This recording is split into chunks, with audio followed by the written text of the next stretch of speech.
la rougeole, en fait, on va définir des phases d'évolution, des signes de la rougeole. Donc, il y a d'abord une phase de départ, c'est-à-dire lorsque la maladie vient, premièrement, c'est marqué par la fièvre. D'accord, on remarque la fièvre qui va de 39 à 40 degrés.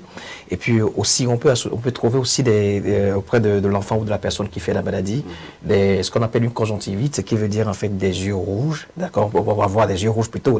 On remarque de façon générale que c'est des yeux rouges, mais c'est des conjonctivites où on va assister à un écoulement nasal. Donc le nez qui coule, le nez qui va commencer par couler, et avec probablement aussi un signe qui est beaucoup plus objectivé auprès des médecins, qu'on appelle le signe de Koplik. Donc ce signe de Koplik, en fait, on remarque ça souvent en fait dans la bouche de l'enfant avec des traces blanchâtres sur la muqueuse buccale, entrelacées quelquefois de quelques ulcérations ou de plaies, et ce qui fait suspecter fortement en fait la maladie. On n'oublie pas aussi la toux qui peut être aussi au rendez-vous dans les formes de début. Maintenant, lorsque la maladie va s'installer avec les signes au complet, on va voir maintenant ce que les gens remarquent le plus souvent, c'est-à-dire les boutons. Donc les tables des éruptions.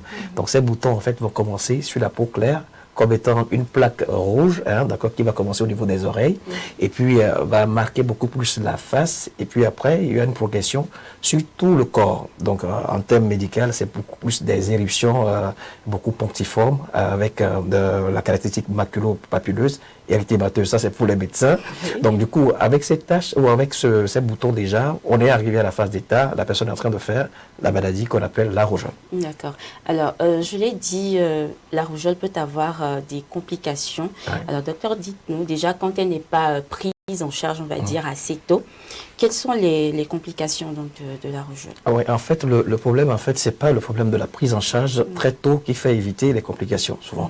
Parce qu'en fait, lorsque, par exemple, nous prenons de la phase d'état où la maladie vient vraiment s'installer, si nous prenons, par exemple, 100 patients, il y a au moins 20 à 30% des patients qui vont évoluer, donc, dont les signes vont les amener vers les complications. C'est vrai qu'il peut y avoir des conditions prédisposant plutôt ces complications, et ces complications peuvent être, par exemple, une infection de l'appareil respiratoire. Donc, on parlera peut-être d'une pneumonie interstitielle.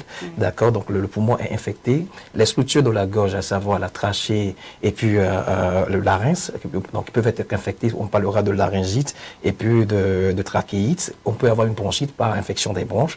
Après, l'appareil respiratoire, chez les enfants, les tout petits, on a souvent, en fait, cette infection qui évolue au niveau de l'appareil digestif, qui va être responsable, en fait, de la diarrhée, accompagnée d'une déshydratation auprès de ces enfants. Maintenant,